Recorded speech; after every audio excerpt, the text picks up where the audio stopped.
patriarche David pouvait le dire. Que lorsqu'on dit allons dans la maison de l'Éternel, mon cœur est rempli de joie. Seigneur, ce matin, nos cœurs sont remplis de joie. De ce que nous sommes dans la présence de notre papa. Le Père d'amour, le Père de bonté, le Père de miséricorde, le Père qui a toujours le souci du bien-être de son peuple. C'est pourquoi, papa, maintenant, l'heure est arrivée. Ou comme un père, tu veux parler à tes fils et à tes filles que nous sommes. Parle à chacun de nous. Parle à chacun de nous. Nous te disons merci, papa. Nous élevons la voix contre tout esprit étranger au milieu de nous qui va nous empêcher d'entendre ton conseil. Nous le maudissons. Nous le bannissons du milieu de nous. Et nous proclamons la Seigneurie de Jésus ce matin. Saint-Esprit, sois au contrôle de toutes choses. Touche chacun de nous. Nous te disons merci. Nous avons prié au nom de Jésus. Vous pouvez vous asseoir, mes bien-aimés.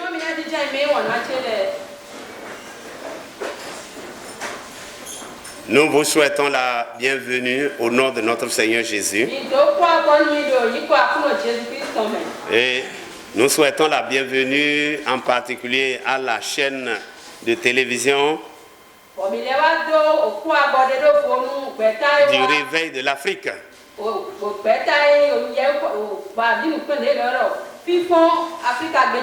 Merci d'avoir pensé à nous ce matin.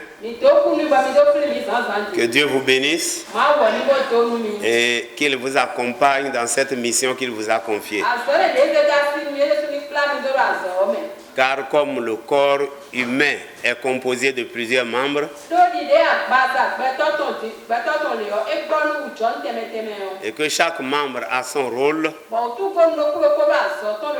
de la même manière, dans la vie sociale, comme dans l'œuvre de Dieu, chaque personne, chaque structure organisée a une mission, une responsabilité qui lui a été confiée par Dieu.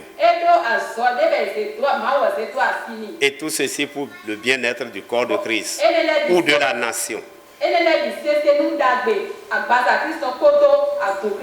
Une fois encore, que le Seigneur vous accompagne et qu'il bénisse notre papa David Agossou, qui était ici il y a quelques mois passés, qui nous avait fait une surprise, malgré que nous sommes cachés quelque part. Que le Seigneur le soutienne et qu'il accompagne toujours la jeunesse jusqu'à ce que Christ revienne nous chercher et rétribuer chacun de nous. Alors ce matin, nous allons encore écouter le conseil de Dieu pour nous. En ce jour de dimanche qui est le jour de l'Éternel. Nous l'avons tiré du livre des rois, de Samuel, le livre de Samuel. 1er Samuel chapitre 15. Nous allons lire pour commencer les versets 10 et 11. 1 Samuel chapitre 15 versets 10 et 11. L'Éternel adressa la parole à Samuel et lui dit: je me réponds d'avoir établi Saül pour roi, car il se détourne de moi et il n'observe point mes paroles. Samuel fut irrité et il cria à l'Éternel toute la nuit. Il se leva de bon matin. Ça va, j'ai dit versets 10 et 11. Je vais lire le même passage dans la version français courant. Je veux exploiter le thème surtout dans le livre de la version courante. Il est écrit: alors le Seigneur adressa la parole à Samuel. Je regrette d'avoir choisi Saül comme roi, lui dit-il, car il s'est détourné de moi et n'a pas exécuté mes ordres. Samuel fut bouleversé et pendant toute la nuit, il implora le Seigneur. Et le thème que nous voulons donner à notre message, nous l'avons intitulé « Je regrette ». Je regrette. Père, nous implorons ta grâce afin qu'à jamais, dans notre vie personnelle et dans la vie de toute personne qui écoute ce message, que jamais cette expression ne tombe sur notre vie. Au nom de Jésus. Je regrette. Je regrette. Le verbe regretter signifie avoir du déplaisir. Voilà. Et je ne veux pas m'étaler dans les définitions françaises. Mais je veux dire simplement que lorsque le verbe regretter est utilisé, il exprime souvent un sentiment de déception. Très souvent, lorsque on dit je regrette, vous entendez quelqu'un dire je regrette. En anglais, I'm sorry. Cela exprime le découragement. Cela exprime un sentiment de déception. C'est lorsqu'on est déçu qu'on utilise ce mot. De la même manière, lorsque vous entendez dire je regrette, la suite, c'est que s'il y avait promesse, la promesse est annulée. Elle ne tient plus lieu. S'il y avait des privilèges, ces privilèges sont annulés.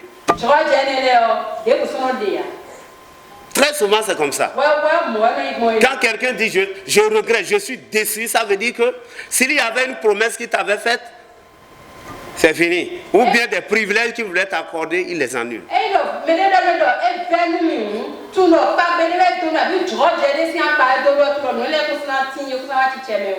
Et la toute première fois que Dieu va utiliser la même expression, c'était dans le livre de la Genèse, au chapitre 6, à partir du verset 5 et 6.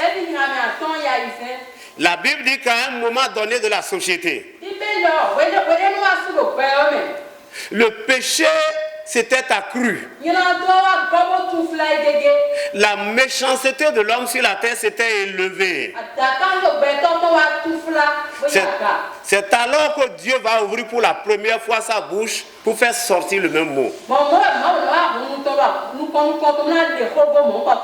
Et il disait, je regrette d'avoir fait l'homme.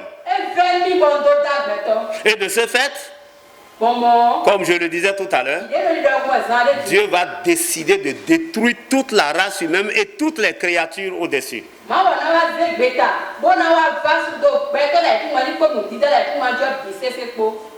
C'est de là qu'il avait rencontré un homme du nom de Noé, qui était la seule personne qui avait la crainte de Dieu. Et Dieu l'a fait. La Bible dit qu'il a envoyé la pluie sur la terre pendant 40 jours, 40 nuits, et la pluie est tombée, a rempli toute la terre. L'eau a duré sur la terre 150 jours. Ce qui fait 5 mois. Et tout était détruit. Ce n'était que Noé et sa famille et les animaux qu'il avait choisis selon l'ordre de Dieu, mâles, femelles. Ce sont eux seuls qui sont sortis vivants sur la terre.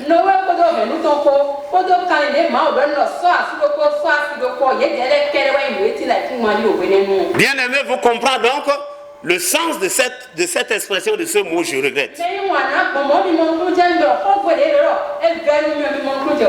Dans notre texte ici, Dieu était en train de parler à un serviteur, le prophète Samuel. Samuel a été sacrificateur, prophète, tout ce que vous pouvez comprendre. C'était en son temps. Et Dieu, dans son amour, parce qu'Israël avait demandé un roi, comme toutes les autres nations de la terre, ce qui n'était même pas aussi du plaisir, du goût de Samuel. Mais quand Samuel est parti devant Dieu, Dieu a dit de leur donner satisfaction. Bien aimé dans le Seigneur, ce n'est pas souvent tout ce que nous demandons à Dieu qui est de la volonté de Dieu. C'est pourquoi en tant qu'enfant de Dieu, en tant que chrétien, nous devons nous rassurer de ce que nous demandons à Dieu. Malgré qu'il était serviteur de Dieu. Gloire à Dieu. Si tu m'entends, bouge. Le bras. Dieu a témoigné de Moïse que de toute la terre, aucun homme n'a été aussi puissant comme prophète autant que Moïse. Dieu l'a appelé. Il dit, j'ai entendu les gémissements de mon peuple et je suis descendu pour les sauver. Va pour les sortir de l'Égypte et tu vas les conduire jusque sur la terre promise, le pays où coule le lait et le miel. Moïse est parti. Le Seigneur l'a utilisé puissamment jusqu'à arracher Israël de la main de Pharaon. Dieu l'a utilisé dans la marche pour diviser la mer Rouge, ce qu'aucun homme n'a jamais vu. Ils ont vu le sable de la mer. Ils ont traversé. Et quand les Égyptiens sont rentrés, ils ont été tous engloutis. Moïse a continué de les conduire. Il a fait beaucoup d'autres miracles encore. Mais il n'est pas parti à destination. Un jour seulement, dans sa colère, alors que Dieu avait témoigné de lui, Dieu a fait 2 témoins sur sa vie.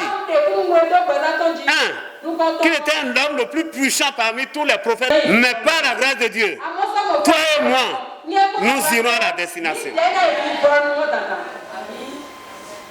Dieu a dit de parler au rocher, mais dans sa colère, il a frappé. Ça suffit, hein? Dieu l'a pas dit, mon ami. Si vous lisez là où Dieu lui a parlé, dans Deutéronome, il lui a bien dit, monte ici. Regarde le pays, là où je voulais que tu ailles avec Israël. Mais toi, tu n'y iras pas. Certains prêchent et ils ne précisent pas ça.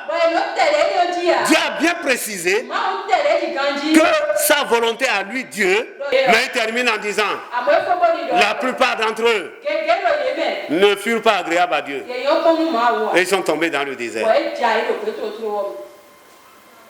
Une est la promesse de Dieu, une autre chose est son accomplissement. Et l'accomplissement des promesses de Dieu dépend de toi-même. Ok. Je vous remercie d'abord pour cette opportunité, cette grâce qui nous a été accordée par vous. Je réponds d'abord au nom de Uriel Mkoui Mpenti. Je suis le pasteur principal de l'église évangéliste où nous sommes. Bon, vous avez parlé en ce qui concerne au niveau du corps de Christ. Je suis le trésorier général du collectif des associations des églises évangéliques du Bénin, section Borgou. Je suis également le président du CEMEB, du Collège des églises et missions évangéliques du Borgou également. Et je suis le président du conseil des anciens des églises évangéliques de Para. Bon, le niveau spirituel de l'église après les fêtes, comme vous le savez, après souvent les fêtes, nous observons une certaine morosité au niveau de l'église. Parce que tout le monde est parti fêter, on revient des choses, l'ambine. Mais je peux vous rassurer que depuis un bon moment, les activités ont bien repris et tout se passe bien au niveau de l'église et aussi au niveau des associations que j'ai la responsabilité de piloter. Tout se passe bien. Comme je le disais tout à l'heure à l'intérieur, invitant le peuple à prier pour vous. S'il y a des gens qui ne croient pas encore à la chaîne de télévision ou aux médias, je voudrais leur dire qu'ils se trompent. Comme je le disais tout à l'heure, nous on est restés dans les quatre coins du mur ici. Il n'y a que nous seuls qui savons ce qui s'est passé ce matin ici. Même ceux qui sont dans le quartier, personne ne sait ce qui s'est passé à l'intérieur. Ce n'est qu'à la sortie que les gens vont nous voir sur la route bien habillés avec les Bibles et ils vont se dire ceux-là viennent de l'église. Alors qu'il n'en est pas ainsi d'une chaîne de télévision. Et je précise encore, la chaîne de télévision encore beaucoup plus que même une chaîne de radio. Parce qu'avec la radio, vous entendez le message, vous entendez les sons, mais vous n'avez pas le visuel, vous n'avez pas l'opportunité de voir les gens. Alors qu'une chaîne de télévision, vous avez le son, vous avez en même temps les images. Et ces choses traversent les frontières. Aujourd'hui, tout ce qui, avec le programme d'aujourd'hui que vous avez enregistré, le jour vous allez le passer, comme d'ailleurs vous le faisiez pour d'autres. On suit ça. Nous avons la chance, assis dans notre salon, de voir les images et de suivre même le message. Et cela hors de Parakou, et même peut-être hors de l'Afrique. Donc c'est pour vous dire à ceux-là qui ne croient pas que les médias sont importants, par les temps qui courent. Vraiment, c'est un instrument terrible pour le Seigneur, parce que ça permet de véhiculer le message au-delà des limites de villages, de quartiers et même des frontières. Alors l'appel que j'ai à leur égard, c'est de tout faire pour qu'on se donne la main, pour apporter le peu de moyens que nous avons à une telle chaîne pour l'accompagner, pour que là où nous autres ne pouvons pas aller, là où nous ne pouvons pas amener l'évangile, qu'ils puissent y amener l'évangile. L'évangile va dans les chambres à coucher, dans les salons, alors que nous ne pouvons pas aller prêcher dans les salons. Voilà le message que j'ai pour toute personne qui a le privilège de m'entendre maintenant. Bon, le message de ce matin, je remercie l'Éternel pour ce message de ce matin. Parce que c'est une grande privilège. Ça n'a pas donné à tout le monde d'écouter la parole de Dieu vivant. Ça, ce message que j'ai entendu ce matin, je suis tellement content.